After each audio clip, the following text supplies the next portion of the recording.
Hello, everyone, and welcome to the DEC Institute's first interview episode of Best Practices of Blockchain and Crypto Asset Professionals. My name is Shraz Ahmed, and I'm very much excited to have our first blockchain leader and professional with us here today. Anthony Day, welcome. Thanks, Shiraz. Great to be here. For everybody who doesn't know me, I'm a partner at IBM. I focus on blockchain technology, focused primarily in the UK and Ireland, but helping out our teams worldwide in using blockchain technology and trying to do interesting digital transformations in enterprise and government. Fantastic. Well, Anthony, as you know, the DEC Institute has just launched a charter holder program for professionals entering and working in blockchain, crypto, and the digital asset space to prove their knowledge and expertise to the likes of clients, recruiters, as well as to belong to a community of like-minded professionals working in the space.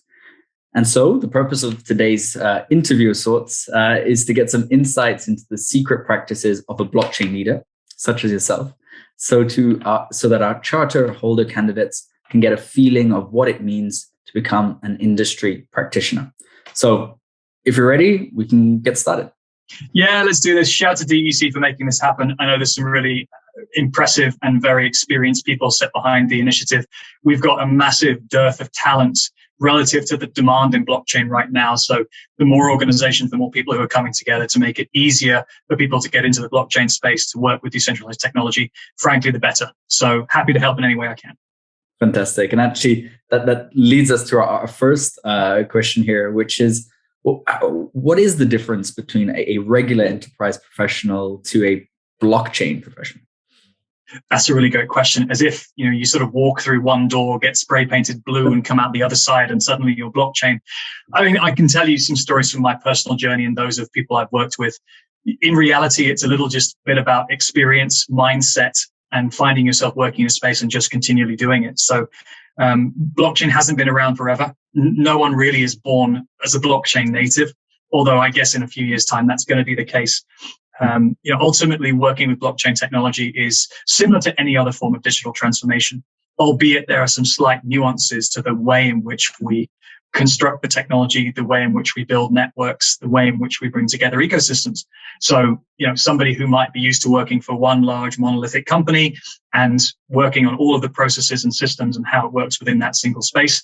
When you work in blockchain, you're actually looking at more of an end-to-end view. You don't think of a supply chain as an interconnected series of things that only talk one-to-one to each other. You look at a network, you look at a circle, you look at an ecosystem of parties who all have access to data that might be beneficial to each other. So from that perspective, when you think about somebody who works in blockchain, they are intellectually curious. They think about business problems or economic problems or social problems in a way where multiple parties working together can create a greater outcome than working individually as a single company within your own house. There are also some nuances to your technical experience. There are many engineers in blockchain who have a background in cryptography or who have a background in cloud infrastructure or node infrastructure or security, because these are some of the core tenets that sit underneath the technology. But that isn't a barrier to anybody working in blockchain. Blockchain attracts people from every range of backgrounds, from marketing, strategy, commercial, sales, engineering, security, legal, all of the above. So there's no real barrier to who is working in blockchain. It's really just a matter of knowing why you want to and getting the appropriate experience. Yeah, fantastic. I hope some of our audience and listeners here today kind of, let's say, identified themselves a little bit in what you just mentioned. For me specifically, that curiosity element is what brought me into the space, being so curious. I mean, there's something for everyone. You don't have to be anti-establishment or a crypto anarchist to work in blockchain, if that's what you mean. Yes, exactly. And so and maybe you can walk us through some of the best practices you've seen and experienced when running a blockchain project. Got you. I mean, that's a really expansive one. And I know you want to keep this relatively brief. So, I mean, the first thing I would say is at this point in the maturity of the technology, 99% of projects fail, not because the technology wasn't mature or that the architecture wasn't sound. It's that actually the commercial rationale underneath the project wasn't necessarily sound. So with any technology, and I spend most of my time working with enterprise and government, there is going to be a business case for developing something. You're going to need a certain amount of money to fund the development, the integration, the scaling, the future applications. and you're going to need someone to pay for that. In a Web3 world, that can be fully decentralized. That can be retail investment. In the enterprise world, that's usually going to a CIO or a CTO or a board somewhere and asking for money. And the requirements to invest in that technology and the outcomes it generates for you, there needs to be some sort of business case. And so what we don't want most of the time is people just using blockchain for the sake of it. We don't want to create a blockchain version of YouTube, a blockchain version of Uber, a blockchain version of your regular mom and pop store's day-to-day processes just because we have blockchain, right? What we're looking to do is to generate digital transformation where an equitable system where lots of people can contribute data without giving up trade secrets is important, where the identity of participants is important to understand, but where also privacy can be protected, where we're able to connect around the world, cross borders, where existing jurisdictional challenges can be taken away. Lots and lots of reasons for where you can search for a business case. It could be relating to loyalty. It could be relating to cost reduction. It could be related to increase in sales. It could be relating to reduced risk. All of these things factor in. But I would say the one critical factor where most enterprise projects don't succeed as well as they might is because they haven't thought through, firstly, the initial business case, and then also after that, the scaling strategy. So how are you going to engage the long tail of small providers, the long tail of small farms or producers or factories in jurisdictions where you don't speak the native language? A bunch of other factors for creating global platforms that is just hard, where the likes of Uber and Amazon go and stand up a team of 200 people who all speak the language in that country. That's not necessarily the same way we might do it with blockchain. So I think that's important to think about. Final thought also in this space is talent. It's not just about having a bunch of engineers.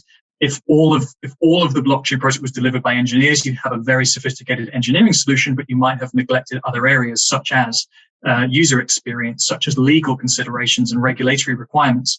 The commercial case, as I mentioned before, there needs to be a mix of, as with anybody in any digital transformation project, you need to have a mix of experience to make sure that you don't just build a solution well, but you also ensure customer success for all those parties that have a stake in the project. You've accumulated all of this knowledge of this space, which is a rather young one. I mean, how did you go about it? How did you do so?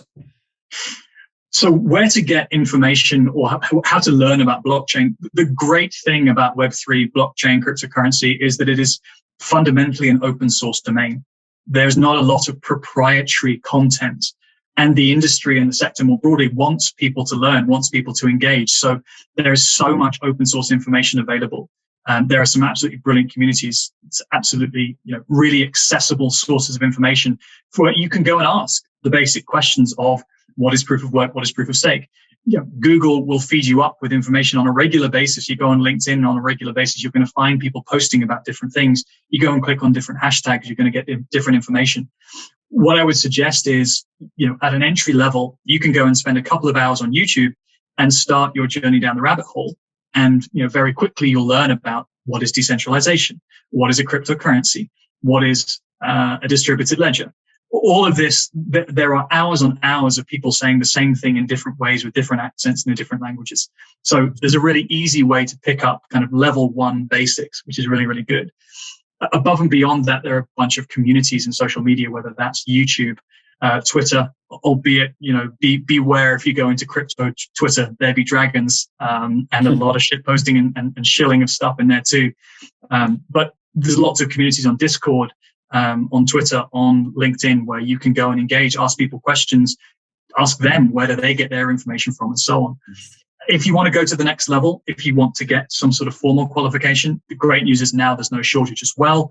There are plenty of online courses. Obviously, DEC will put themselves in that same bucket as well. Formal university courses, master's courses, where you can go and spend 6 months to a year or a couple of years learning nothing but the various different technical and non-technical domains of blockchain. It depends how much you want to get into it and how far you want to go. Once you find yourself with a curiosity for this space, I typically find it accelerates pretty quickly. And if that's something you then want to follow and pursue into a career, that's spectacular. But also, I get asked a lot of times, how can I get into blockchain? How can I work in blockchain? How can I get a job in blockchain? And I think the first question you have to ask yourself is, why am I doing that? Yeah. In reality, it's a digital transformation job, or it's an engineering job, or it's a legal engineering job where you're working with slightly different domains. If you can answer that question for yourself well and objectively, that's important. If it's because I want to get tokens and go to the moon, I would ask yourself to think a little bit more carefully before you start making big career moves off the back of it.